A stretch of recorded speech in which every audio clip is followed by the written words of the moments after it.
I did have this faint like fear when I saw Doug's talk. I was like, oh no, he's going to talk about exactly the same thing and he's going to do it better than I am. So it's like your worst fear at a conference. I think I should cover similar terrain, but from the angle of psychotherapy. And I want to say in a more fine-grained and like extremely vague sort of way. And I'm going to say a bit about why it's going to be a bit vague to begin with. So I was, until very recently, an academic philosopher.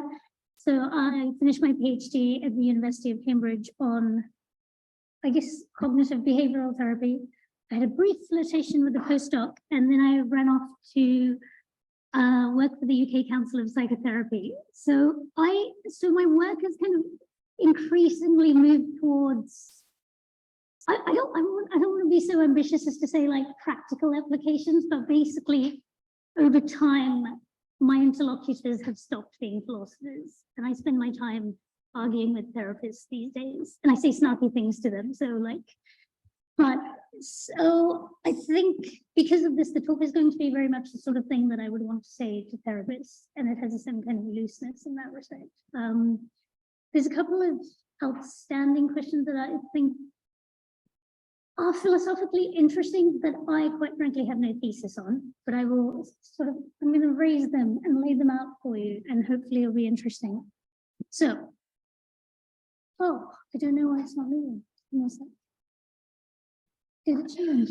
No. Which one am I checking?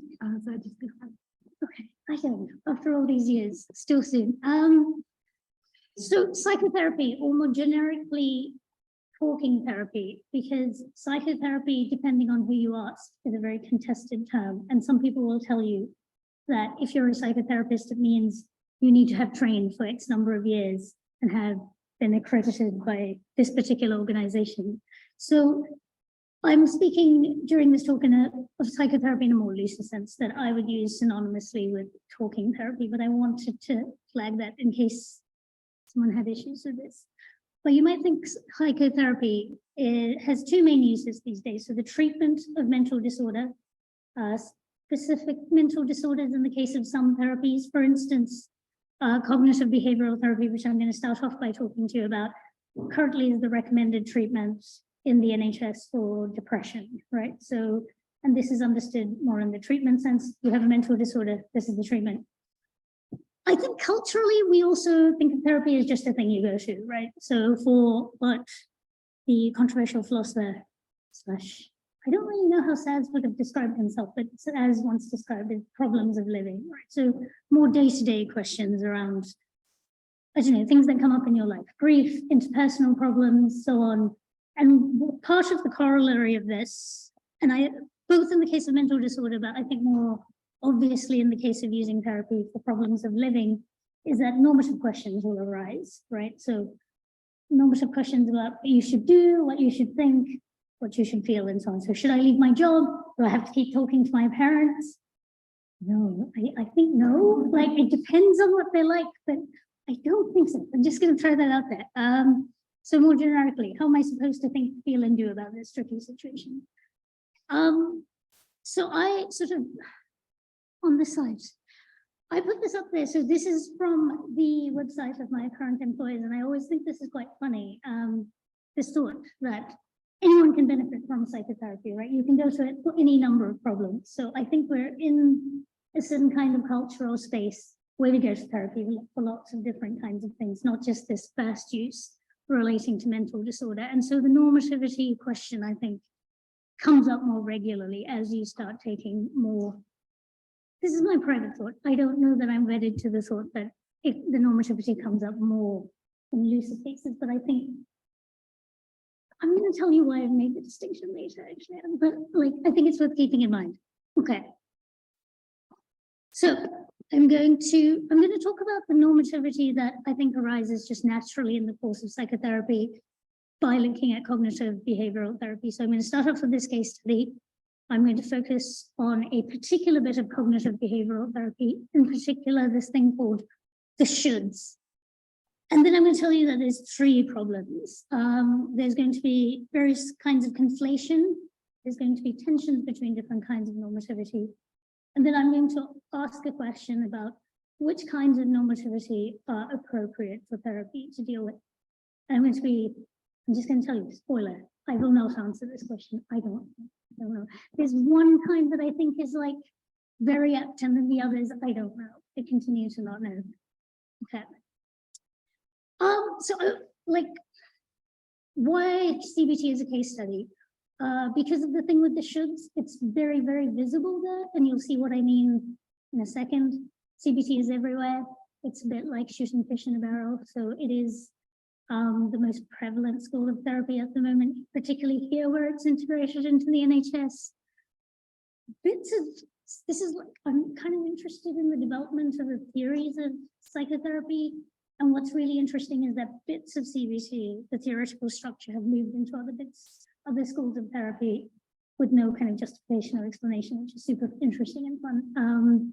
So CBT is both kind of theoretically widespread and also just sheer prevalence in terms of, basically, if you go through the NHS, you will get CBT. For one thing, that's exactly, Hannah is nodding, so I don't feel like I'm overstating that. So the same issues, I think basically like it's a nice acute case study, but the same issues arise in general for a course of psychotherapy, because I think normativity is just unavoidable in psychotherapy. I can't remember who said this in question time in the earlier talk, but like the thought that some practices are normative by their nature, some professions, like I think that's basically what's going on with psychotherapy. So it is just a normative sort of thing. Okay, so this is CBT's take on what happens with mental illness. This is the cognitive model of mental illness. And the thought is that the negative emotions and behavior that you get in mental disorder, so for instance, with depression, low mood, lack of hope, and so on, they're related to certain patterns of thoughts. And these patterns of thought, there's various language around this. So cognitive distortions, thought distortions, negative automatic thoughts, what have you, right? And the idea is, if you intervene on the patterns of thought, the behavioral and emotional symptoms can be addressed. I don't want to like express this very, very strictly, because I think like different people vary on thinking how central the thoughts are, but I think it's not overstating to say that addressing thoughts is quite a big part of cognitive behavioral therapy. You don't have to buy the causal relationship to buy the centrality of the thoughts bit. So that's all I'm running with. Okay. So once you start saying what exactly is distorted about these thoughts, you, especially if you're a philosopher, you want to know, okay, distorted thoughts, like, but what kind of distorted, what is bad about them in particular, right? So what you find is it's quite evasive, I will say, but you get told that these thoughts have issues of validity and utility, that they're faulty and unhelpful, or inaccurate and maladaptive. And the pattern is to point towards 2 different types of things going wrong, which Bortolotti and Craigie cash out as, so this is, in this paper, they are not talking about CBT, they're talking about the types of rationality that are pertinent to a diagnosis of mental disorder, but I think they do map onto issues of epistemic and practical rationality. So I roughly see CBT as being interested in these 2 types of rationality and normative judgments around that. Okay. So to see how this might work, a student performs mediocrely on a test, and now they believe they'll fail the entire semester. They feel anxious and hopeless, and they're convinced that no amount of studying will help with future assessment, right? Because this one went badly, why wouldn't the next one go any differently? So a potential distortion under the CBT model is something like, I failed that test, so I'll fail the rest of the course. And CBT will tell you this is an instance of overgeneralizing or catastrophizing or an unwarranted inference, right? So it goes something like this. The thought has some sort of epistemic issue with regard to it, and that leads to the negative emotions and self-sabotaging behavior, right? So feeling hopeless and also just not studying more, which when almost certainly like that will surely help a little bit.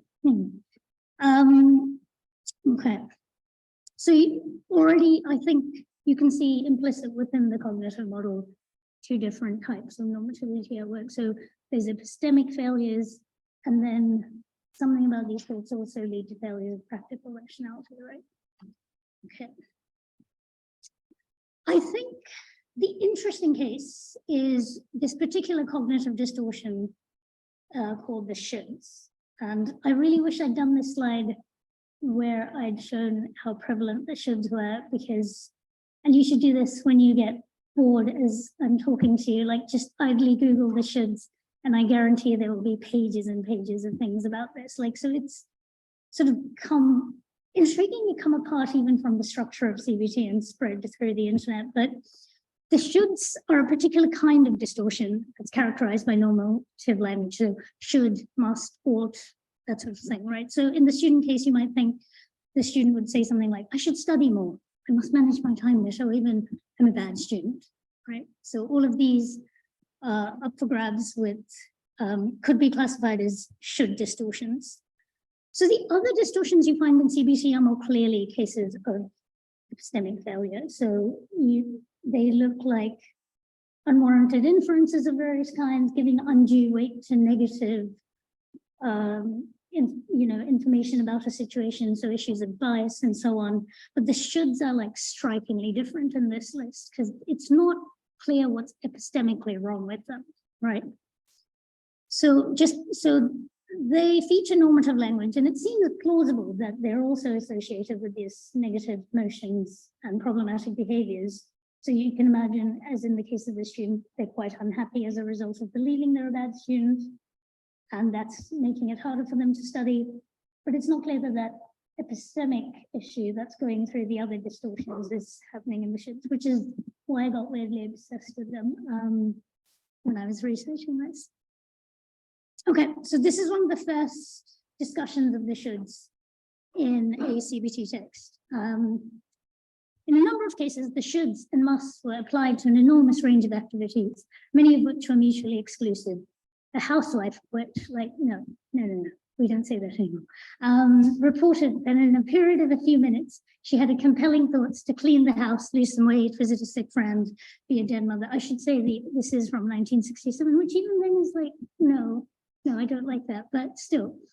One assumes this is an actual case instead of just straight up misogyny. But so get a full-time job, plan the week's menu, so on and so on, right? So this case is presented to you as despite not being clear on what's wrong here, right? The case is presented to you in epistemic terms. So we're told these thoughts are mutually exclusive. So the language, both within the case and in the discussion around it, is very much pointing to an issue of epistemic failure, which seems, I think, implausible. So mutually exclusive implies a straightforward failure of epistemic rupture. And I should say, this isn't just in the early CBT texts. You do get this whiff of dressing up these kinds of cases as epistemic in more contemporary texts, though I will say in their defense, they're more balanced. So you can tend to get told that they're unrealistic or inaccurate. And it seems like the issue is, whatever's going wrong there is like a very sort of mundane issue to do with prioritization, right? So, okay, you want to do all these things, but you can't do them at once. Which one do you want to prioritize? Or which of them in what order, which ones are important to you, so on, right? So it seems far more likely that it's a straightforward issue relating to practical rationality. So clarifying your goals, how do you get to those goals? How do you prioritize them and so on? So in this case, and part of the reason why I see this as an issue of practical rationality also is because of the means ends reasoning involved here, right? So the housewife, in thinking those things, is likely to be miserable and overwhelmed, so unlikely to get any of the things on the list done. So there's a kind of pattern of self-sabotaging behavior, and similarly with the student, right? So if you spend all your time thinking I should do this and so on and feeling bad about it, you're not going to do the one productive thing you could be doing, which is studying more. So I see the shoulds as tracking more obviously a case of practical rationality rather than a failure of epistemic rationality. Which brings me to, I guess, my first kind of like charge against CBT, which is that I think it conflates epistemic and practical rationality very clearly in the case of the shoulds. But I think this is, in the case of CBT at least, I think this is a pattern that you see throughout the theoretical structure, a tendency to think most of the problems are epistemic in nature. You don't have to agree with this, by the way. I am using CBT as a case study, and if you think I've said mean things about that, that's also totally fine. But I think I wanted to illustrate this very acute case of the conflation, right? So the epistemic with the practical. I also am guilty of presenting a work that's already sort of published. And so this reference is to a chapter we wrote in a handbook on the ethics of CBT.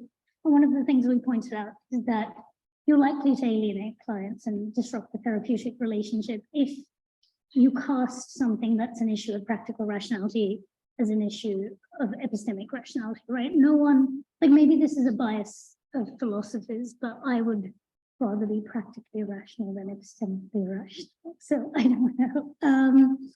So you can see why it would be an entirely different therapeutic approach to say, is what you're doing helping or hindering, rather than is this inaccurate, right? Or what is the evidence for that? So partially for reasons of the therapeutic relationship and for reasons relating to what approach is apt for the kind of rationality, I think the conflation here is problematic.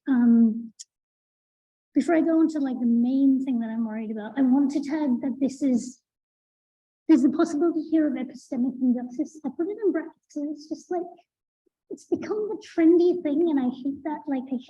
I think this is just I'm contrarian by nature, that everything is, I just hate trendy bits of theories, but I think it's worth noting that it is here, right? So you've got the whole structure necessary for epistemic injustice. You have a background power imbalance between the patient and the therapist, and you have a thing where what someone is saying along the wrong axis of that power imbalance is being doubted in a certain kind of way, right? And especially because someone is being accused of epistemic irrationality, so their status as a knower is being questioned in some sense, right? So I don't know, I want to flag that I am a little bit guilty occasionally of having written about this and then sort of thrown epistemic injustice into the mix because it's very loaded. I think it's worth noting it's not my main interest in this. My main interest in this is basically the obfuscation with the case of the shoulds extends to morality, right? So I think what should have been sort of twigged in your head as you saw the shoulds is that the language of the shoulds, the criteria by which it's identified, is also the language of morality and moral judgments, right? So you might think the student believes this. So it's important to make the most of opportunities you are given, right? So that has quite a moral judgment flavor to it. And you could see that underlying the thoughts around whether they're a good student or not and whether they should have studied more. It seems pretty clear that the case of the woman has something to do with thoughts around being a good mother, right? I should be a good mother, seems straightforwardly moral. And then here's some other ones. We should give people a second chance. One ought to help others. I don't know why I stuck this in there. I just think it's hilarious. This whole, when they go low, we should go high. I've been thinking about whether that's a good idea or not for a while now. But I think this is a more, I don't know what that is. I think this obfuscation or conflation is the one we should be concerned about, right? The way in which things that are moral judgments are recast as something else, certainly not necessarily deliberately, but because the theoretical structure makes it such. So, and partially this is for practical reasons. The likelihood of damaging the therapeutic relationship, I think, is just extremely high if you can't recognize someone's moral judgments as moral judgments.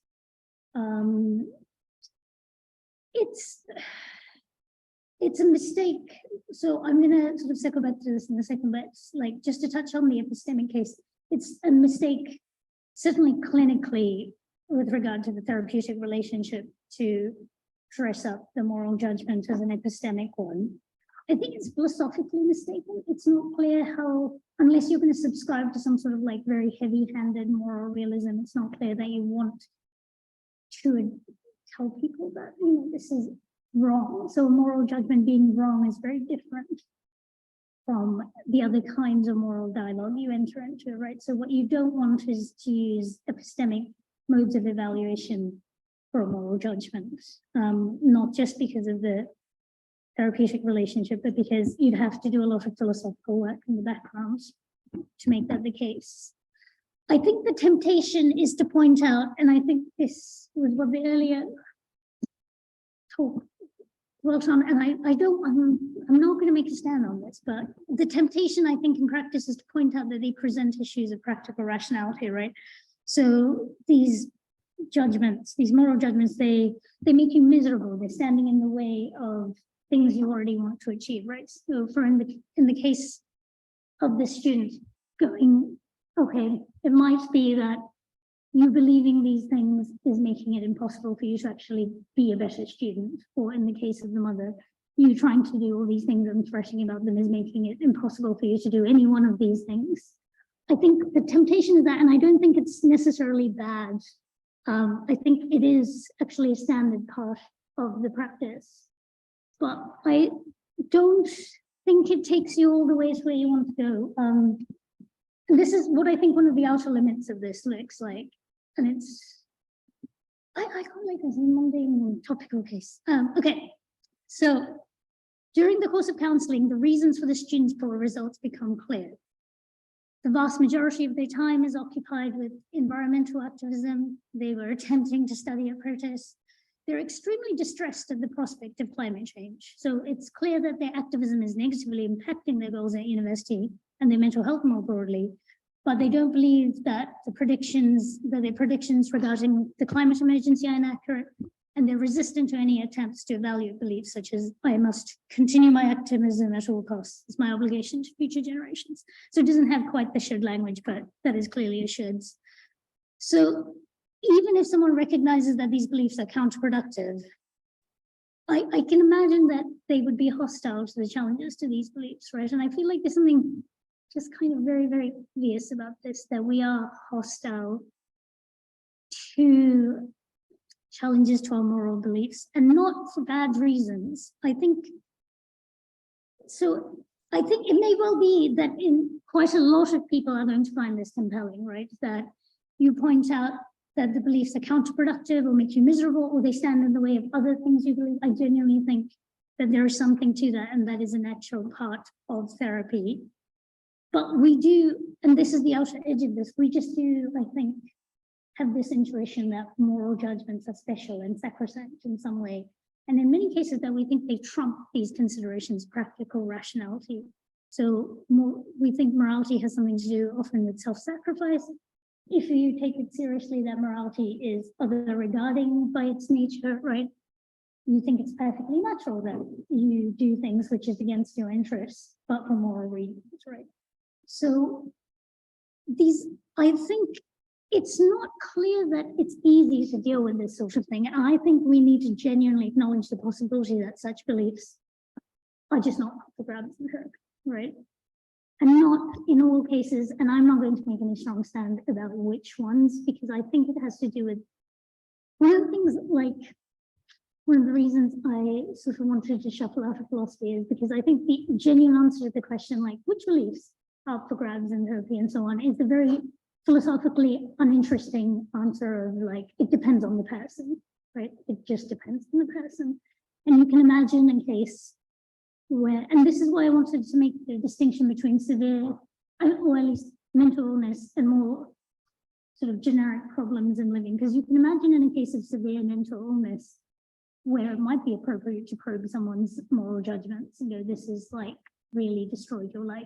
Should you be spending your life in a protest? But it's not clear that in a more where the negative behavior or mood effects and so on are that clear cut, which I think is going to be the vast majority of this. Is I don't think it's that obvious that the moral judgments are grabbed in the same way. And certainly what doesn't help is the conflation.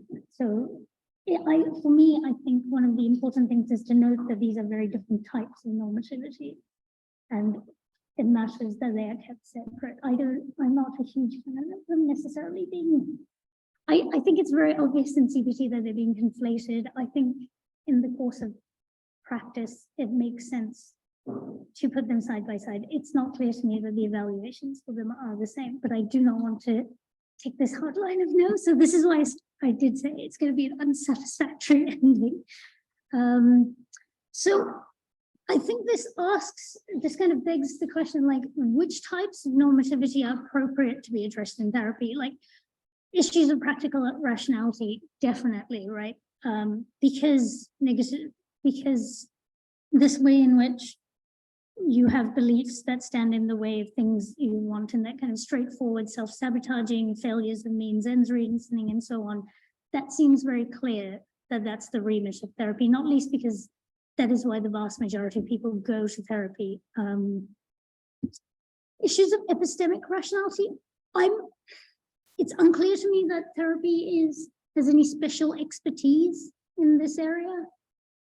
I want to confess that, and this is, I think, more a problem for something like CBT, which dresses itself up as addressing epistemic issues. I think the vast majority of therapists and schools of therapy don't sort of stick their flag to epistemic considerations in this way. So don't have the question of expertise, I think, comes up less here. I will say, I think when I started working on this stuff, part of it is because of annoyance as a philosopher, that you sort of have this thing thought that you have like philosophers have some sort of special claim to epistemic rationality and possibly also to moral judgments. And I'm not convinced that's the case either. So it's not that I think this is the remit of philosophers and nobody else. Yeah, we've had a solid amount of time to like cash in on that claim. I don't know. I think maybe other people should have a chance. So I'm not convinced. I don't think there's an obvious fit between therapy and epistemic issues. On the other hand, I don't know that there's a special claim around expertise to be made here. Morality, I don't know. I think it's unlikely that it can be avoided. I think your moral beliefs are founded, and you kind of present foundational ways of looking at the world and yourself, right? And it makes sense that they would come up in therapy. And I think people actively now seek therapy out for input into these things, which in the sense of cultural critique, I'm concerned about that. But I think like that ship is well and truly sailed.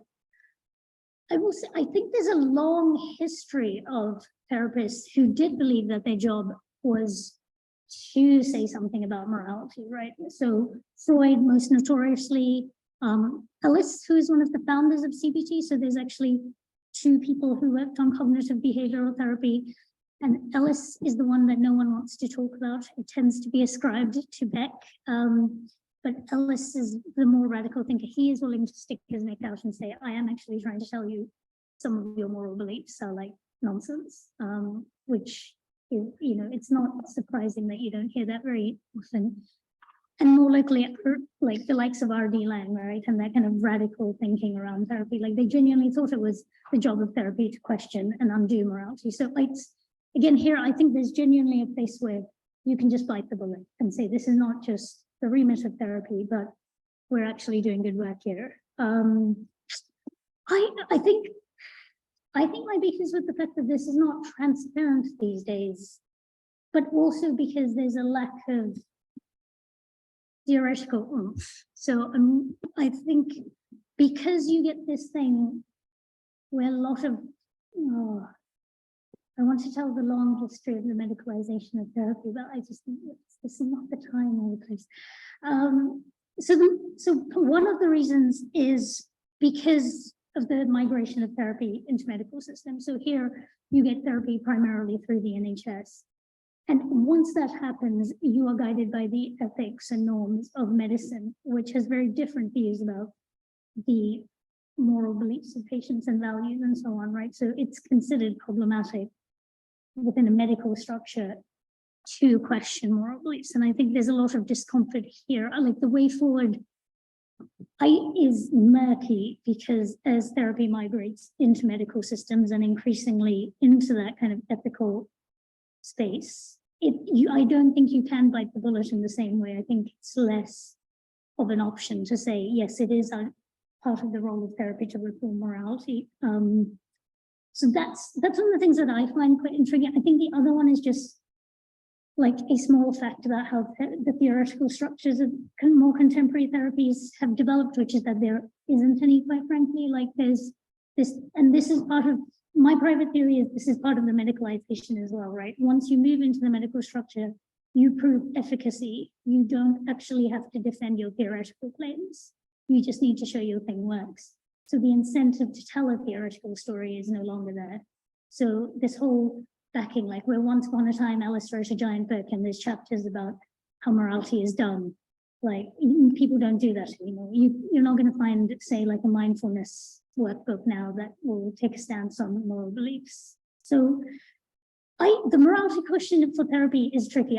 It's not that I think it's never to be touched. It's more, it's unclear sociologically, given this medical background, what the way forward is. Genuinely, I don't know. So this is why I'm like, I have no thoughts on the matter, but I'm quite keen to hear what everyone thinks about it. Yes, I think, you know, just laid out the various thoughts. I will say to people on the Zoom, I tend to pace a lot, especially as I take questions. So if it goes terribly wrong and you can't hear me, please put it in the chat and someone will. Yes, I've tried really hard not to pace so far. So I think, yes. Yeah, okay, quickly, the implications, and then I will give you my email address. There's different types of normativity. In the case of CBT, the big conflation is everything becomes epistemic, but I think even in other therapies, like that thing with the practical and the moral, it's important to recognize these as different, partially for clinical purposes, so you don't end up being just awful to your client. So for reasons of not disrupting the therapeutic practice, but also that different modes of evaluation are apt for different kinds of judgments, right? So even if you thought it's fine in certain situations to evaluate people's moral judgments or probe them in subtle ways, they do need to be recognized as such. Moral beliefs must be recognized as moral to even do that properly. And I think there needs to be more acknowledgement that genuine tensions arise between them, and actually not in extreme cases. I think, like, one of the things that strikes me, so the climate change case is interesting. So that is actually all my cases I shamelessly steal from my friends. It's not, I mean, this is what happens when you work in an area, because people tell you about their therapy and then you write them into your talks, which is bad, but like, I don't know. But this particular case, it is one of my friends. And interestingly, I was thinking about this yesterday because I was talking about it with one of my colleagues. We were talking about, I don't know if everyone saw this paper, this article in The Guardian yesterday about, I think Lovelock, who is the Gaia hypothesis man. And he said, we've got 20 years left, and then climate catastrophe. And we were talking about this at work. And then my colleague says, but you know, I've had enough therapy that like now I can see the positive in anything. And I think so. And I'm just like, I don't, like, what do you say to that? Like someone tells you you've got 20 years of like civilization left.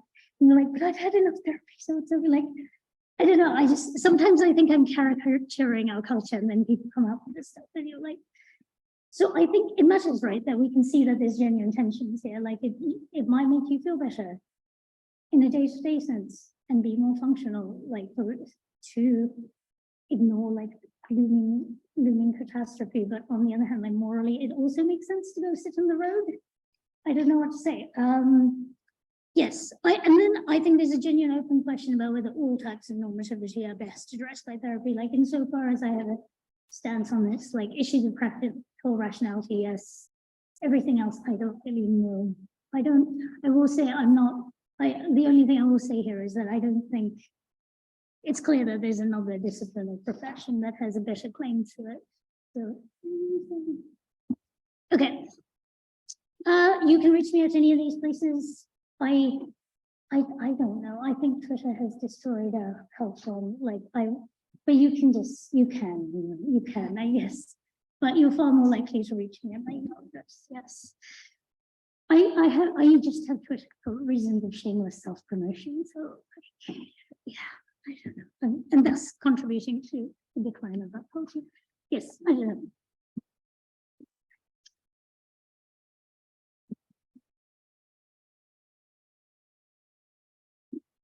Great, thank you. So that's 50 minutes.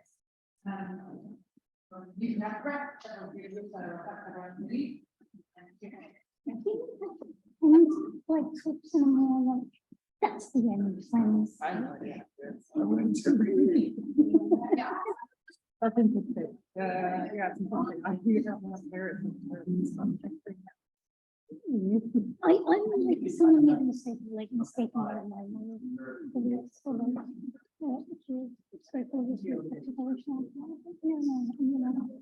rude about this to me. Yeah. I was like,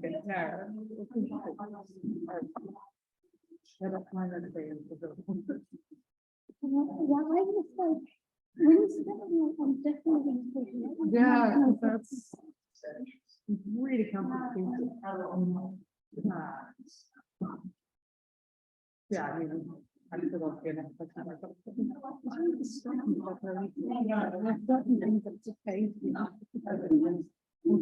not be there for things that's to be there for the things that are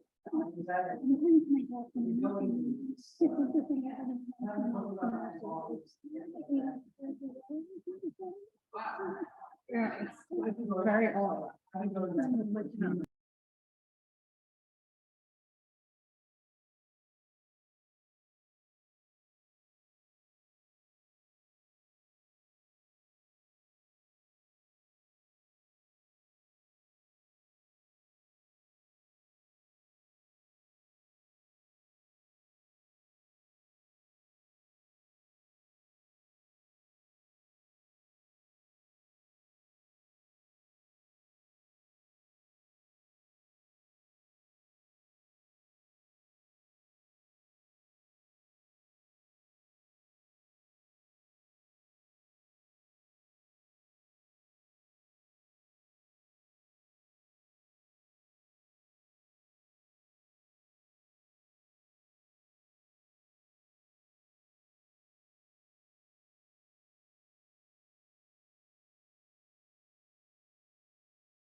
Sahanika, have a breath because I've been talking to her, but I think let's come together, back together for questions.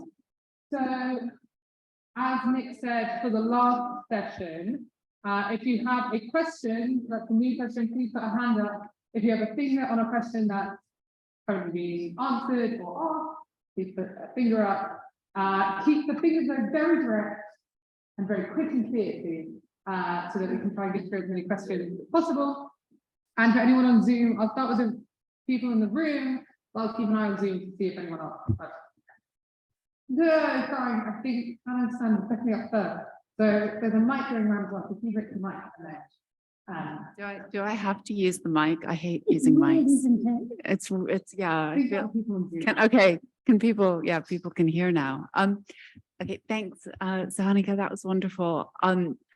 So I want to push back on the idea that therapy shouldn't have to do with challenging on epistemic grounds moral beliefs. But first, I want to just say that I think there's like this distinction between what Beck wrote and what CBT might be in its ideal form, both sort of coming from his writings, but also an ideal form of practice, which might deviate from his writings, but be inspired by it. And then there's what everyone who works as a psychotherapist does, which involves CBT and a lot of other messy stuff. Okay, so I'm going to talk, and I guess I wasn't quite sure which target you had, but I'm going to talk more as a practicing psychotherapy kind of target, but with a philosophy question. So the climate change belief is a problematic belief as an example, because it's a good belief. It's true, right? And it's a good belief. And the places where you're working clinically with someone where you're going to want to challenge their belief, a moral belief, is when it's false and it's a bad belief, and it's a belief that causes harm. So working with sex offenders would be a clear example where, I mean, you might decide this was not sensible to do now, or possibly with a particular person sensible to do ever. But you might think that challenging beliefs that denigrate women, say, was actually an appropriate part of therapy, because that's the idea that, you know, women deserve to be denigrated is a moral belief and it's false. And getting better requires getting someone to address it. And I guess I was thinking, so there's one place where, like, okay, just isn't it correct that there's something epistemically inaccurate?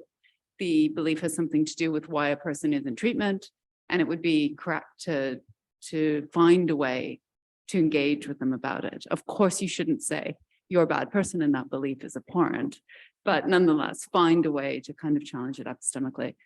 The other kinds of beliefs are things where, like, take your climate example case.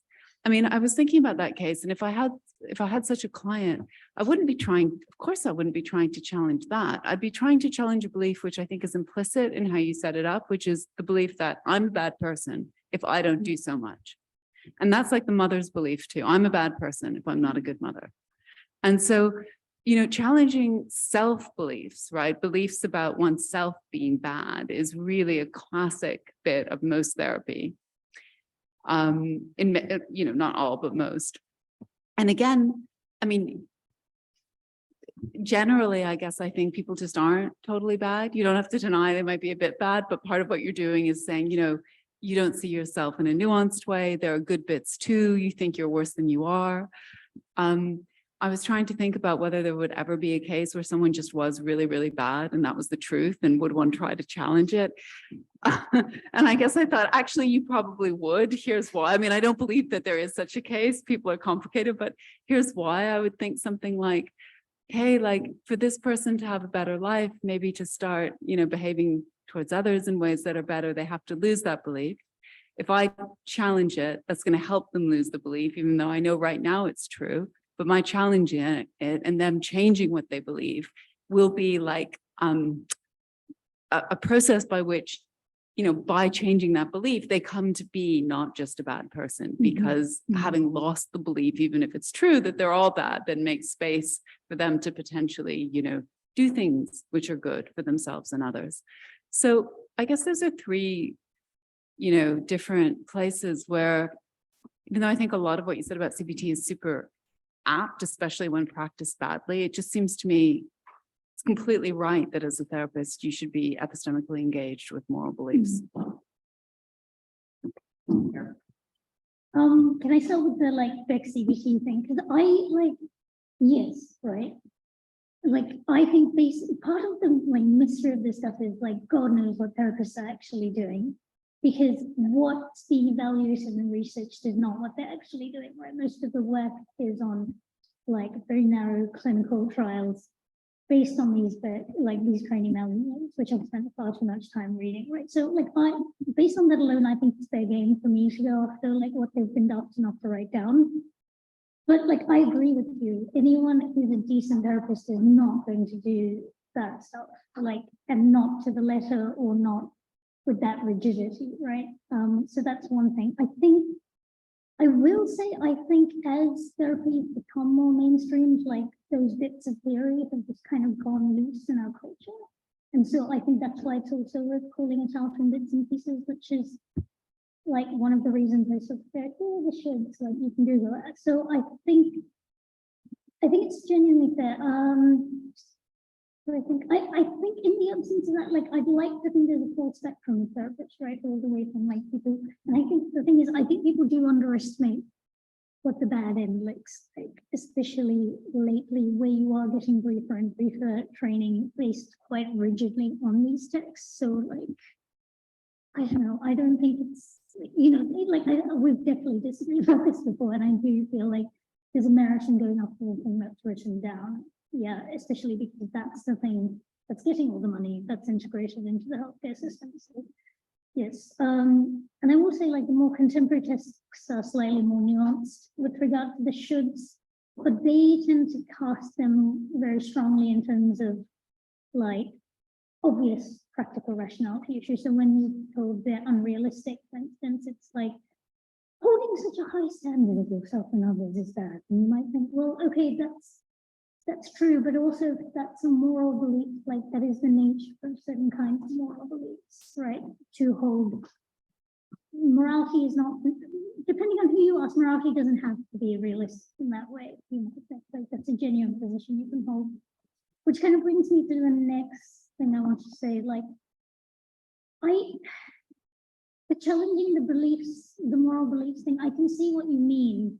It's just, I think it depends on your prior account of morality, which is why I wanted to say this thing about dividing the bullets. It depends on what you think morality is about. Like, do you think is it, I mean, like, it seems pretty obvious, like, you shouldn't be horrible to women, but why do you think that, right? Is it a cultural norm? Like, is it the profession business to enforce widely held moral norms? Is it that you have a prior account of morality that's kind of like a more moral realistic thing, or is it like the Project for Freud, where it is to debunk things that seem like kind of problematic things you've internalized? But like, in the absence of that kind of transparency, I worry about this.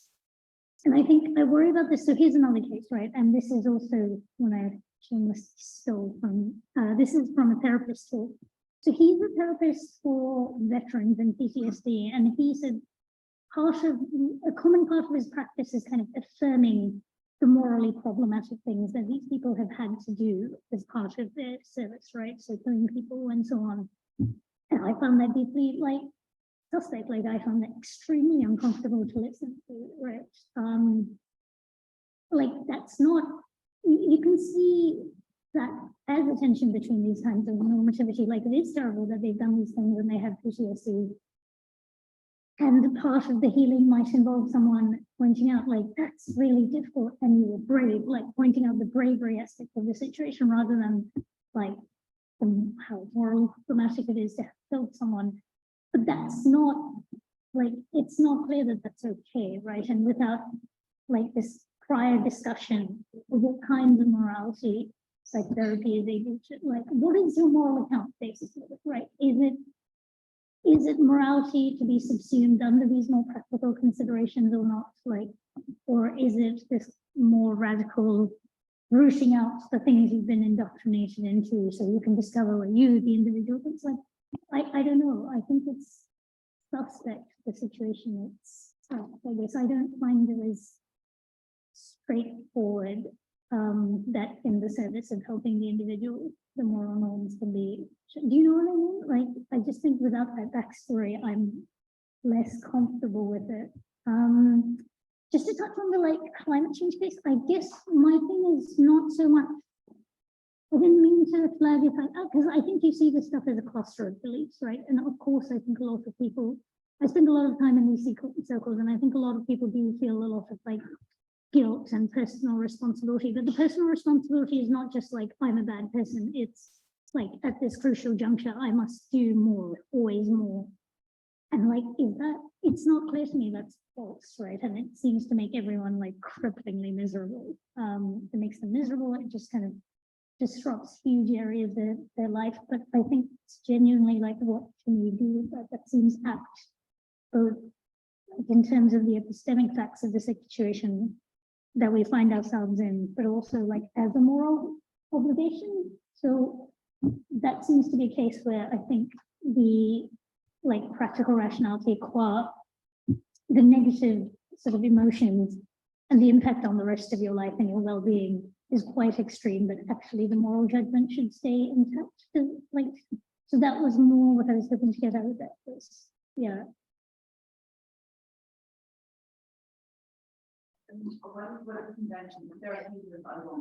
There's another hand, but maybe a quick follow-up, and then I'll go to Alex with another question.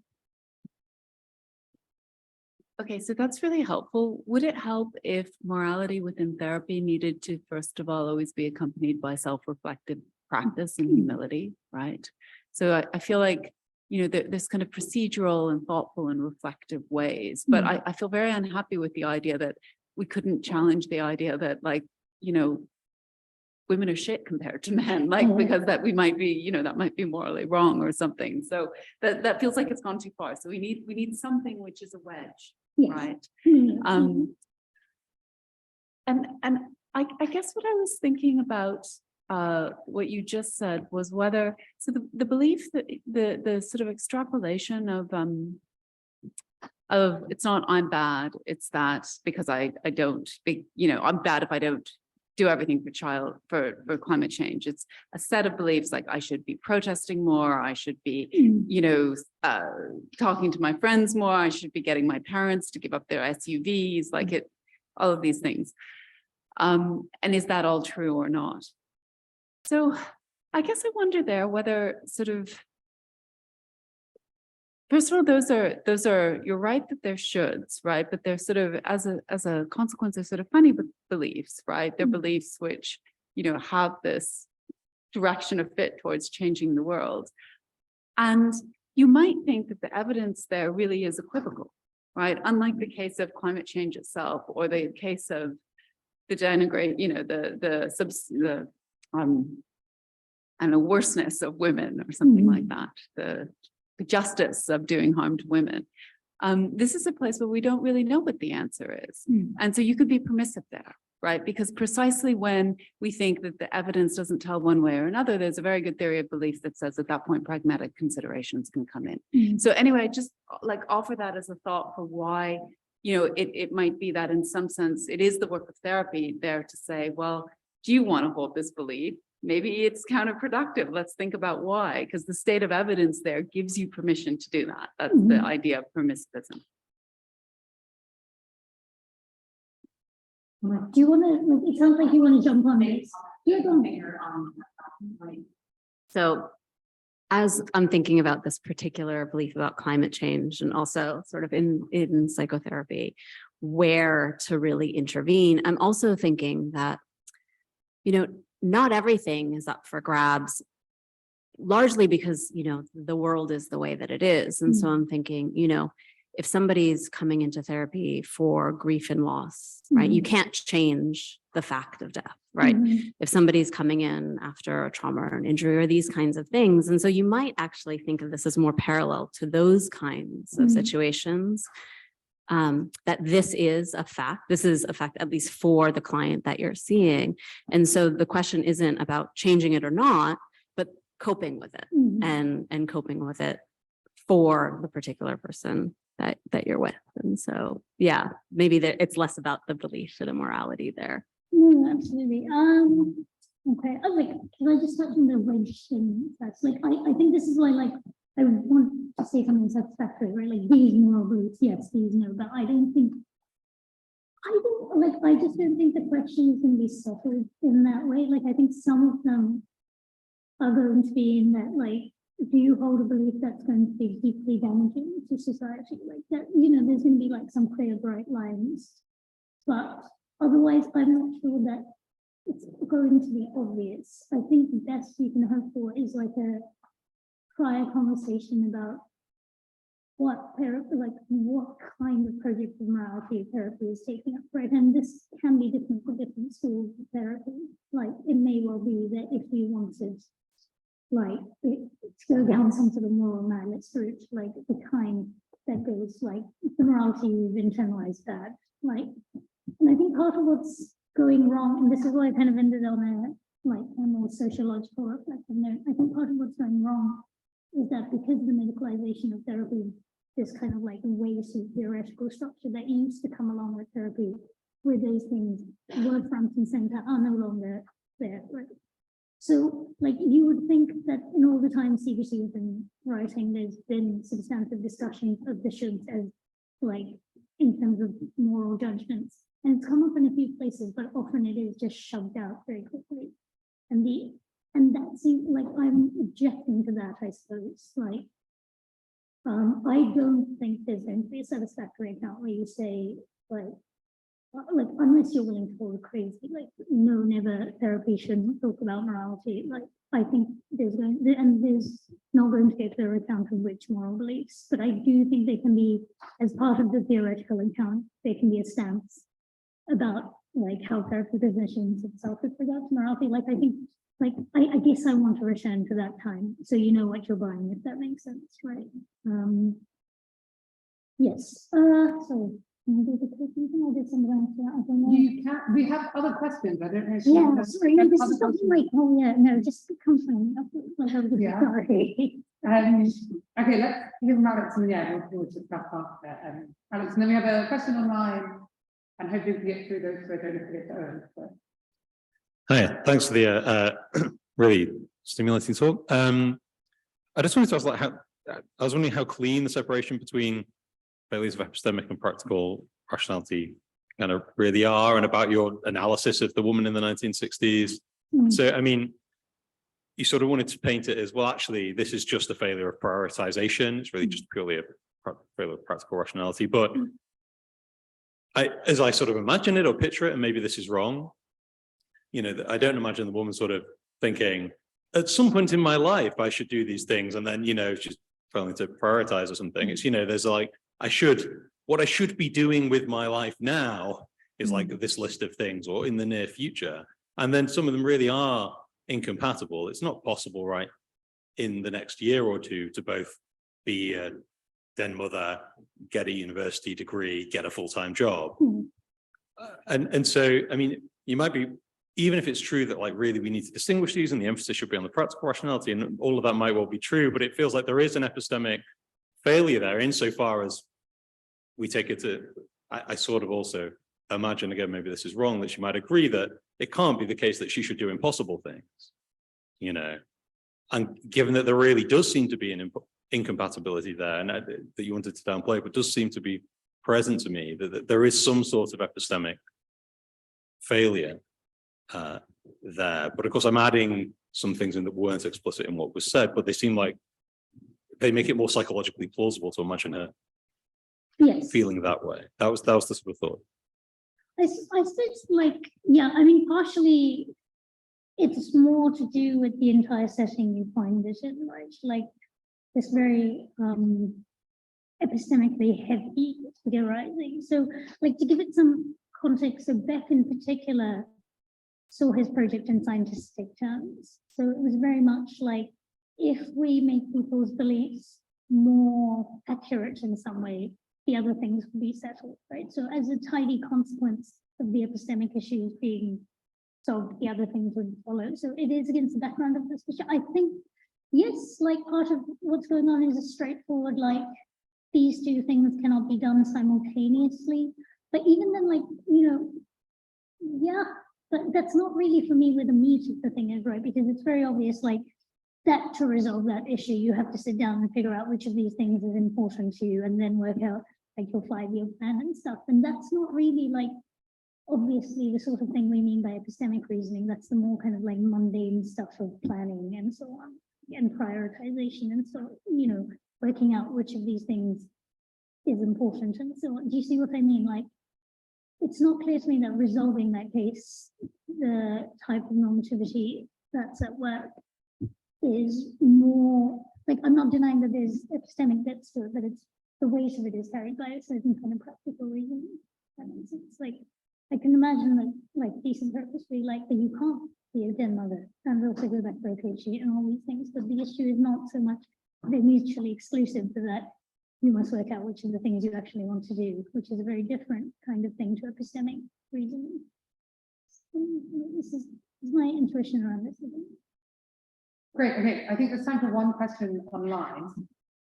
So it's from Alex, I think, sorry, my eyesight's so bad I can't see the screen from here. Yes, Alex, I think you should be able to unmute yourself and then we should be able to hear you. Hi, yeah, can you hear me now? Great, yeah. Cracking. So I suppose I'm thinking about, like, your climate change example, I think is a really good illustration of it. But I think that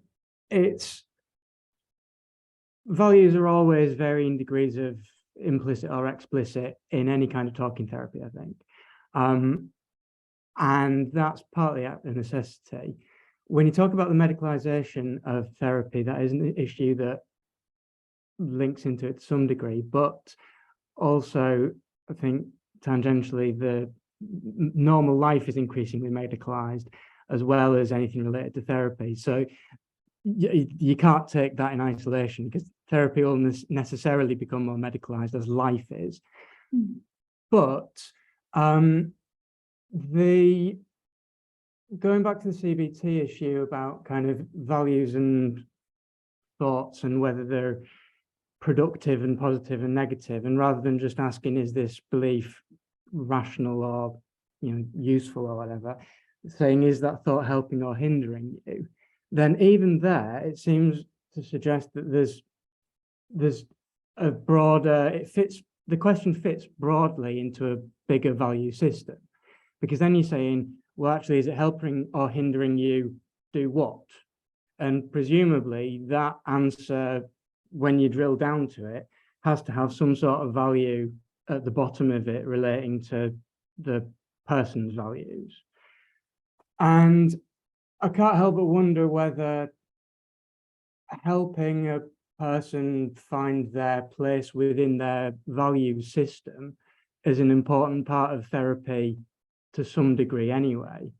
And the climate activist makes me think of that as a fairly extreme example of that, of if the climate issues are their overriding top priority values, that doesn't negate any other values that they might have, moral or otherwise, and they seem to be coming into conflict. And do you think that potentially is there a role, or how could it fit with therapies to help someone to organize and figure that out in a way that seems to, in some degree, in some ways, relate to practical rationality of ordering things, but on a much kind of broader value system scale? Right, I don't know, am I supposed to do anything special to review? No, Okay. Okay. No, I think that's right. I mean, well, I think that's right. I think part of it is, I think I struggle with this stuff because sometimes it's not clear to me what I'm doing is like philosophy or cultural critique, right? When we were talking about this in the room, I know, I don't know. It's become weird that they're separate also, by the way, like just, you know, checking that out there. Because yes, like it seems to be a fact about our culture that we go to therapy to clarify our values and maybe order them. Should we? Is like a question I spend a lot of time thinking about, and like I don't know, and partially I think it's because of this tension between moral judgments and what you might think of as practical rationality, but even just in a more base sense, right? So like mental health, you might think is centered on the individual, right? So patterns of behavior and feelings and so on that you yourself have, rather than this like brute stuff in morality, which is fundamentally other regarding and requires, you might think, compromises between those things. And I worry when we take our questions around values and clarifying our morality to a practice whose end goal is promoting well-being of the individual rather than like, I just don't think so actually maybe I do have thoughts about what the therapy should be. Like, I think the end goals of these two projects are very different, and I think that's something we should put on the box, right? Yeah, so I'm sorry, I do think you're picking up on something important, which is something I hate as well, where you take these like tidy case studies and you go, here's this belief that I want to talk to you about. And of course, like, you're talking about a network of beliefs, and you're talking about like an ordering and like a system of values that a particular person has. And I think, you know, like in the climate change case, for a lot of people in like up to this circle, this is an overriding belief, right? And they've taken hits to like multiple areas of their lives in a way that's like deeply damaging to their well-being. And like, I don't know, this whole thing with the like, you were saying, like, it's not clear to me that there's permissiveness in the past. Like, I think this is like a parting of the ways, because I think for a lot of these people, they will tell you there is not, facts are not underdetermined, and the moral judgments, there's no like wiggle room there. And I think that means that this might be an artifact of the times we live in, but like, I think that needs to be a thing that can be acknowledged, if that makes sense. Yeah, I think basically what I'm saying is I have a deeper suspicion about the project of therapy and how we use it for everything. And I think it is to do with that thing that you said, that life has become sufficiently medicalized. So of course we think therapy is a sensible thing to take all these questions to. Oh, yeah, I'm definitely going to lose my job once I start saying this stuff, I think. On that cheery note, thank you very much.